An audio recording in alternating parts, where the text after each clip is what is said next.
Bom dia para os do dia, boa tarde para os da tarde, boa noite para quem é da noite. Outra vez está no ar, e mais uma vez com vocês, o seu Ponderando com Caju, um canal para discussão de economia, de gestão e de finanças pessoais. Meus queridos e minhas queridas, esse é um vídeo que eu vou dizer que ele é especial porque ele é muito tardio.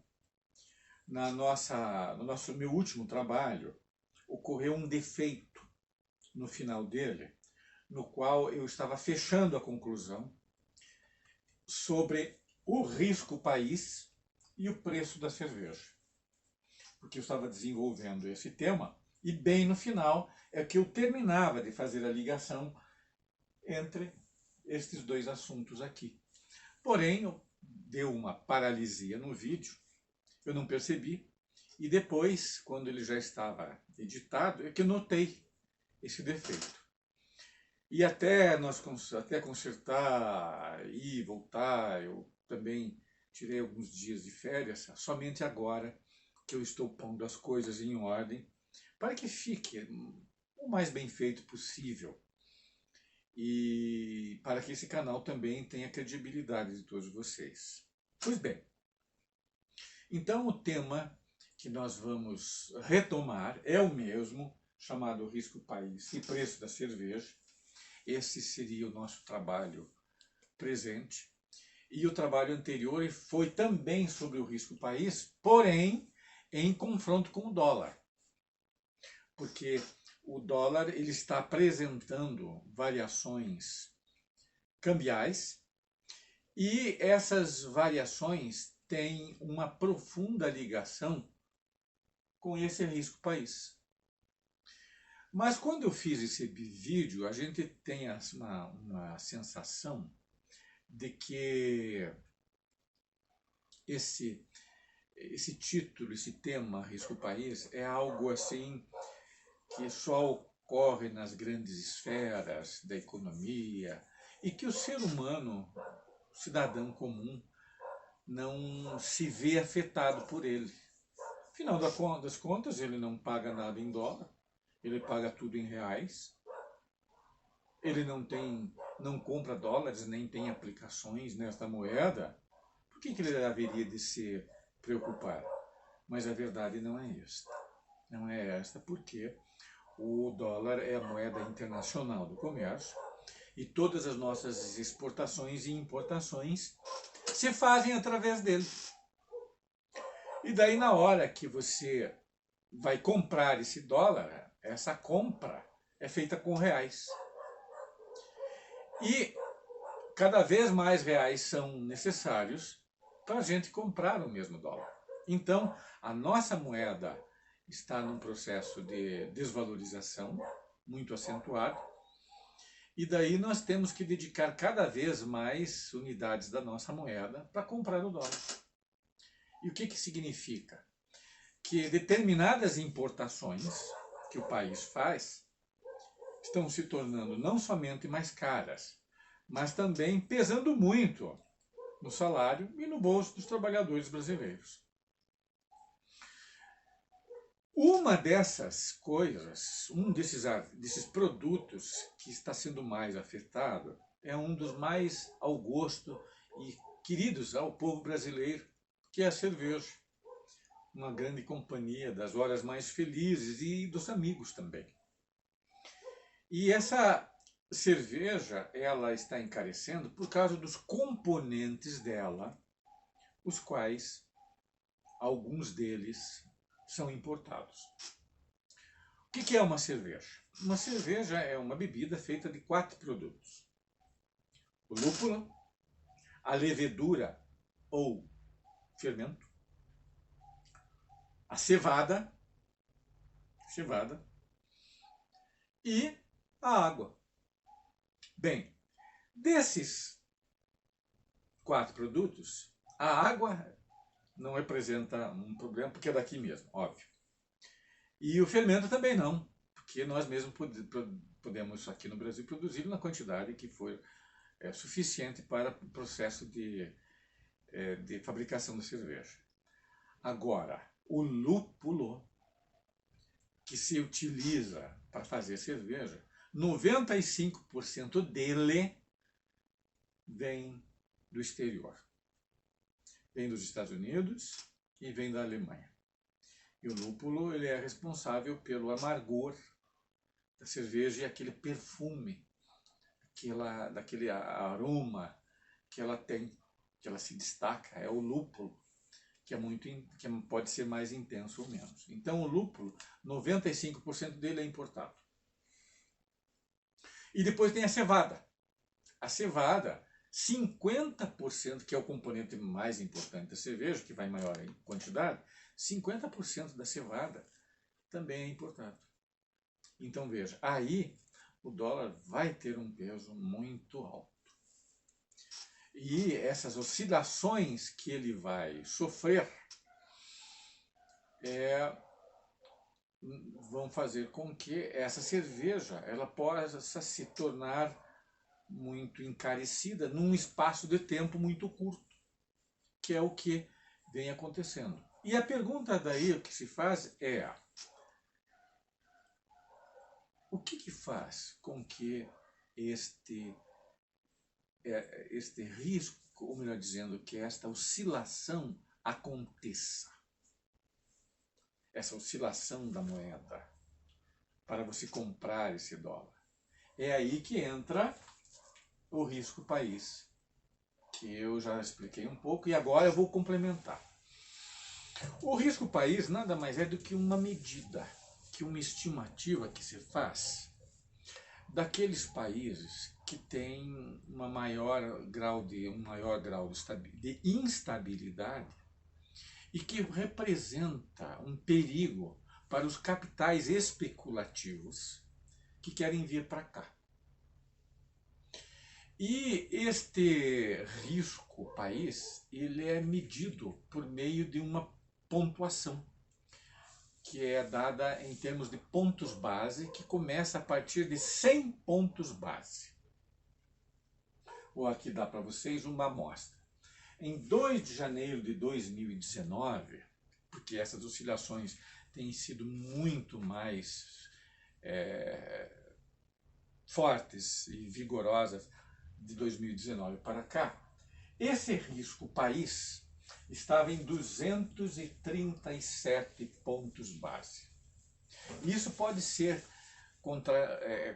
convertido numa linguagem de juros. Esses 237 pontos base significam 2,3%, como se fosse uma sobretaxa de juros. E quando chega em 25 de novembro de 2021, portanto, alguns dias atrás, esse risco país, esse RPzinho, está em 349 pontos base, ou, arredondando, 3,5% em termos de taxa de juro.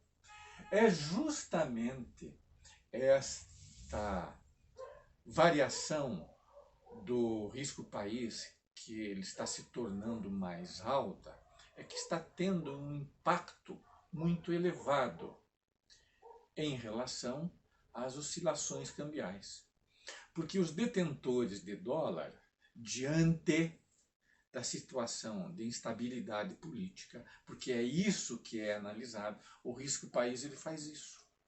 São agências de classificação internacionais e bancos internacionais, bancos de especulação financeira, também de especulação financeira, como o JP Morgan, que procuram fazer essa estimativa e dizer, olha, esse país é menos perigoso ou esse país está mais perigoso, conforme essa pontuação aqui. E essa pontuação, ela é atribuída aos títulos da dívida pública que cada país tem. E, por sinal, um desses exemplos de títulos de dívida pública eu trouxe aqui para mostrar para vocês. Isso aqui é uma reprodução fotográfica que eu fiz de um título público do tempo do Império.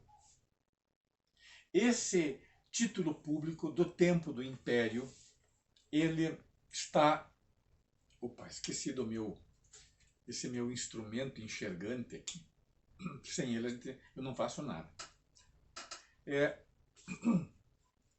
um título público. Está escrito aqui, 1 conto de réis. Oferece uma taxa de juro de 5% ao ano.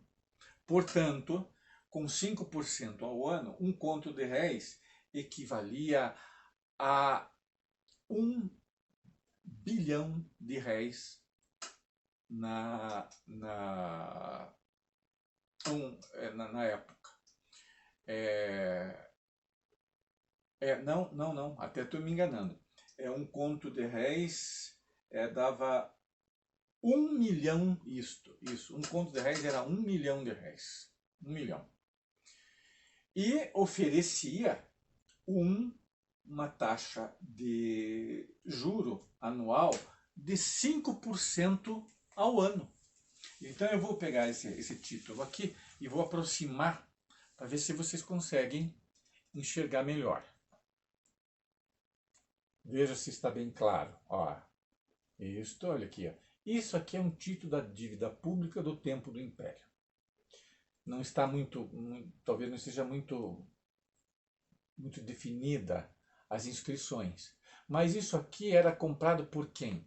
Pelos grandes fazendeiros. E, na verdade, esse título aqui, ele era chamado, como vocês podem ver, apólice da dívida pública. Essa apólice era comprada pelos grandes fazendeiros, por grandes comerciantes, por fazendeiros do café, por usineiros de açúcar, por grandes plantadores de fumo, por senhores proprietários de engenhos de erva mate, por proprietários de charqueadas, e porque ele era muito exclusivo das classes proprietárias, e isso aqui que era objeto de especulação financeira, né? Já naquela época, mas permitia que os fazendeiros, por exemplo, os grandes proprietários, também pudessem viver de renda. Hoje, isso aqui continua da mesma maneira e da mesma forma como era. Só que ao invés da gente ter um título bonito como era no passado, que vinha na forma até de um diploma, que era assinado, que era entregue para o fazendeiro, este diploma era impresso, portanto tinha uma existência física, e passado um ano ele comprava esse título, no final do ano ele ia receber o valor que ele aplicou, que era 1 conto de réis, mais o juro de 5%. E 1 milhão de réis já era uma quantia muito expressiva, só que já se comprava muito mais do que isso. E era um privilégio dos grandes fazendeiros, dos grandes proprietários. Depois, esse título aqui, ele continuou na República. Olha aqui.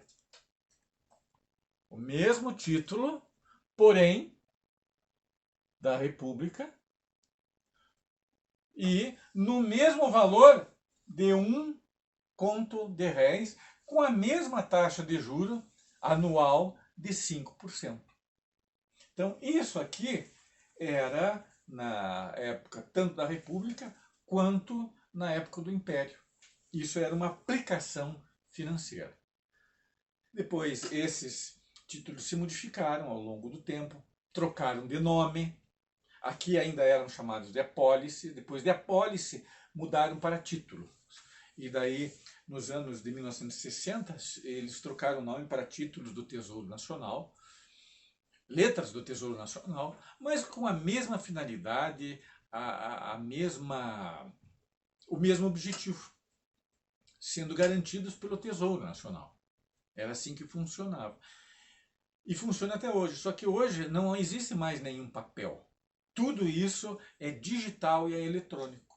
Simplesmente a gente entra por meio do computador, você entra na tua conta, da tua conta você entra na corretora, E daí, na corretora você decide o que você vai fazer. Se você vai para a renda fixa, na renda fixa você vai comprar esses títulos, que tem prazo, que tem taxa, que tem tempo de aplicação. Aqui é um título de 1 ano, por exemplo.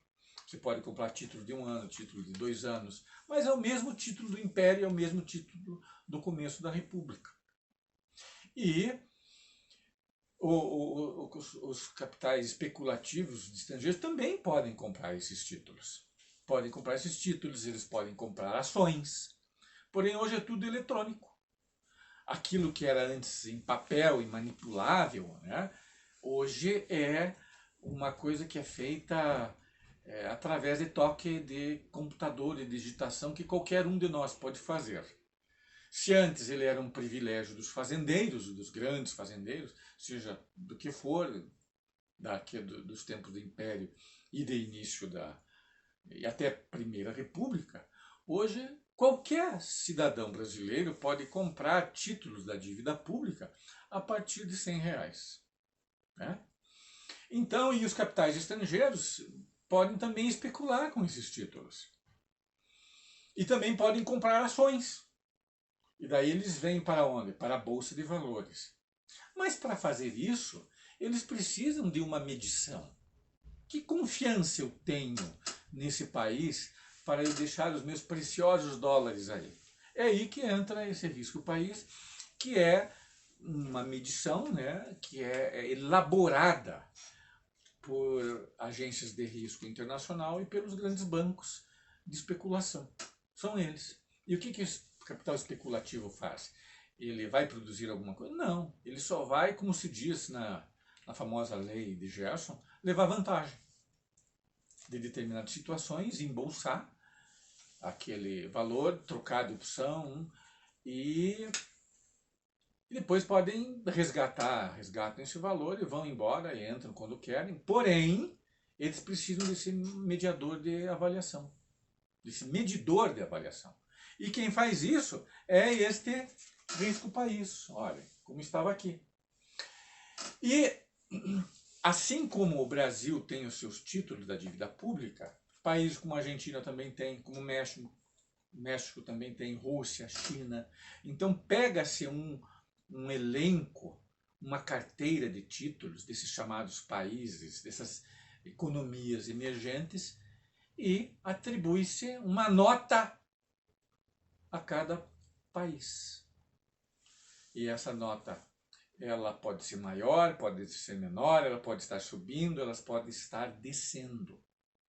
E a nossa está subindo. Tanto é que nós começamos com 237 pontos e já estamos com 349 pontos básicos. Ou, em termos de linguagem de juros, de 2,3% para 3,5%. Mas qual é o comparativo daí que se faz? Se faz também com os títulos, né? Com apólices, com bônus, só que do Tesouro dos Estados Unidos, porque esses são considerados os títulos públicos mais seguros de todo o planeta.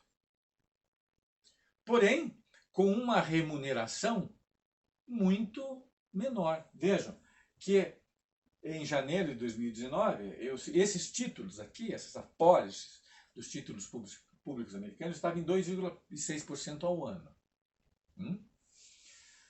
E o risco país nosso está em 2,3%, né? E a nossa taxa Selic em 6,5%. 6,5%.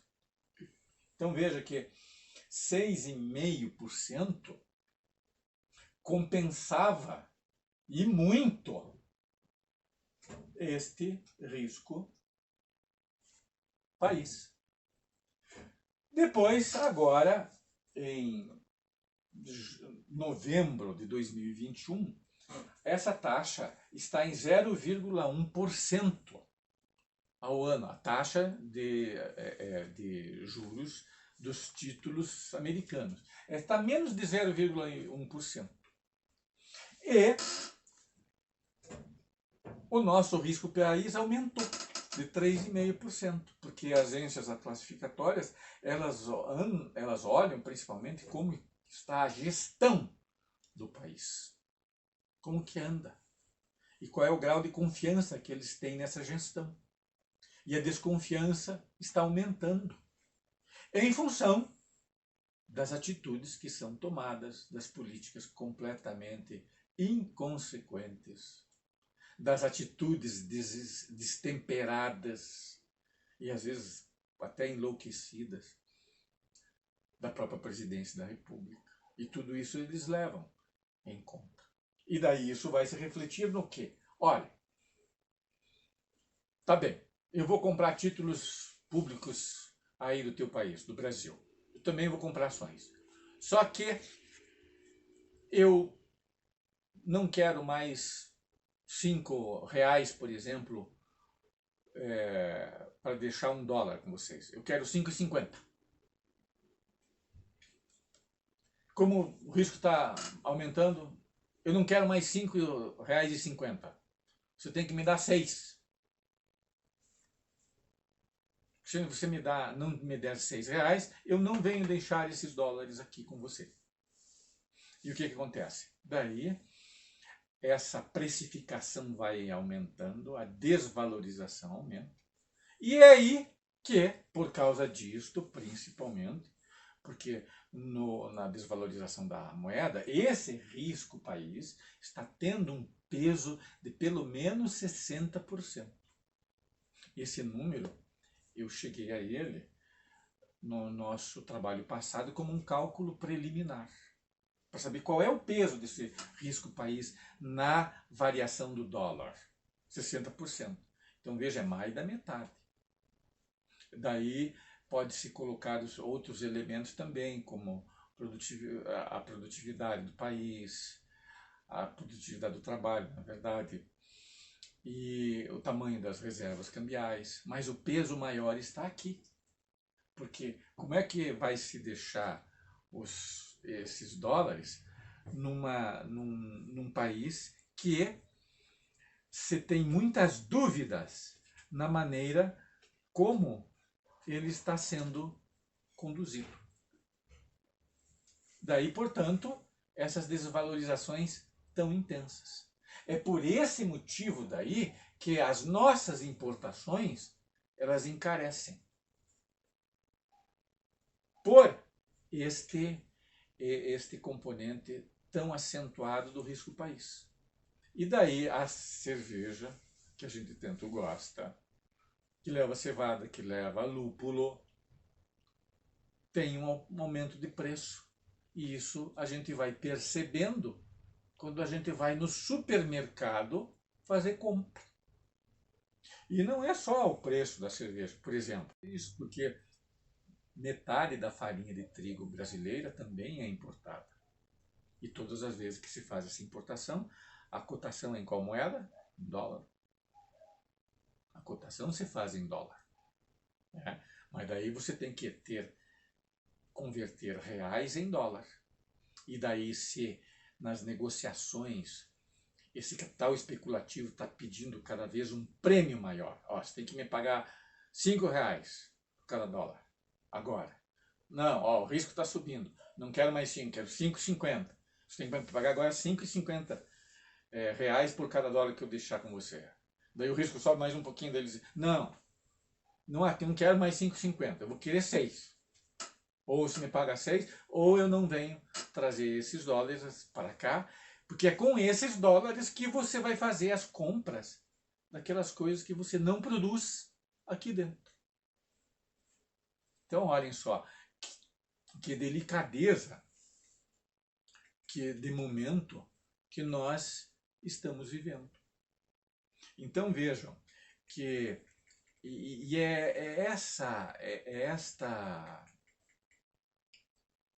esta apreciação que é muito importante, que eu preciso deixar claro, porque daí vocês vejam só, esse risco país que normalmente ele é divulgado pelos meios de comunicação de massa, pela grande imprensa, a imprensa comercial, né?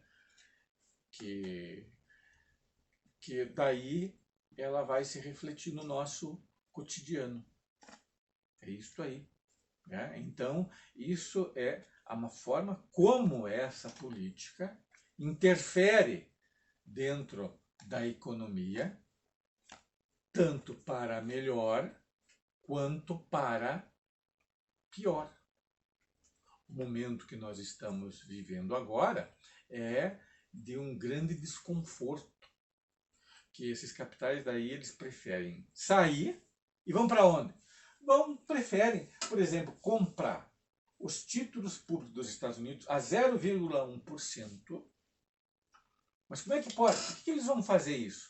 Porque esse capital especulativo, ele trabalha com, como se diz, um bordão assim antigo que todos conhecem. Antes um pássaro na mão, ou melhor, um pássaro na mão, do que dois voando. Eles querem segurança. Então, eles dão ordem de venda, peguem os títulos do Brasil lá e venda isso. Venda, que eu vou pegar esse dinheiro e vou para os Estados Unidos. Vou comprar aqueles títulos. Vou ganhar menos, mas é o dólar.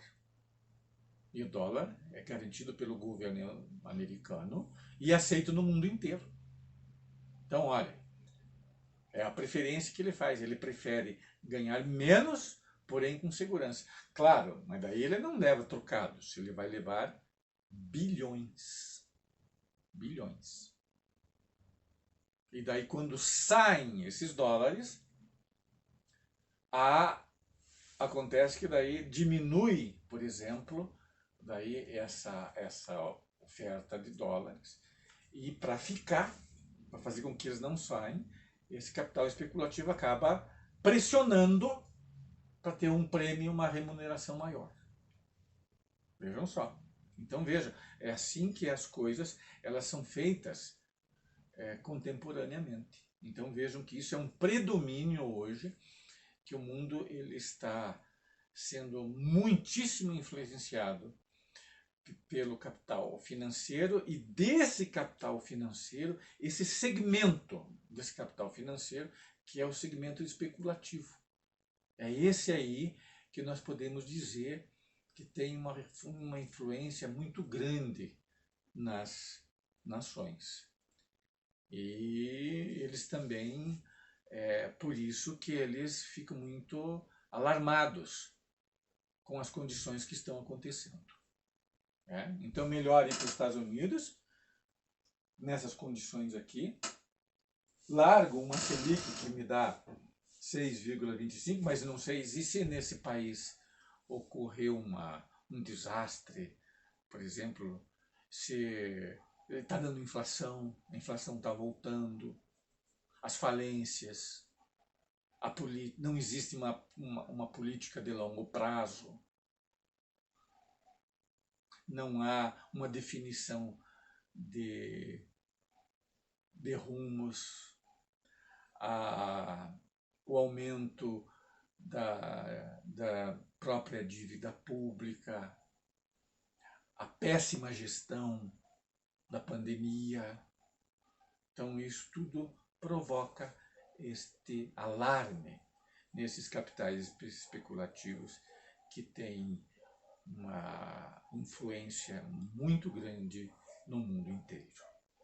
Então, meus queridos e minhas queridas, era esta contribuição que eu tinha a dar a todos vocês, espero que vocês tenham gostado, para mostrar que esse mundo da economia afeta a gestão e nos afeta a vida diária. Eu me despeço de vocês, espero que vocês tenham gostado do vídeo, que eu tenha sido claro e elucidativo, e até a próxima vez, quando irá ao ar um outro Ponderando com o Caju.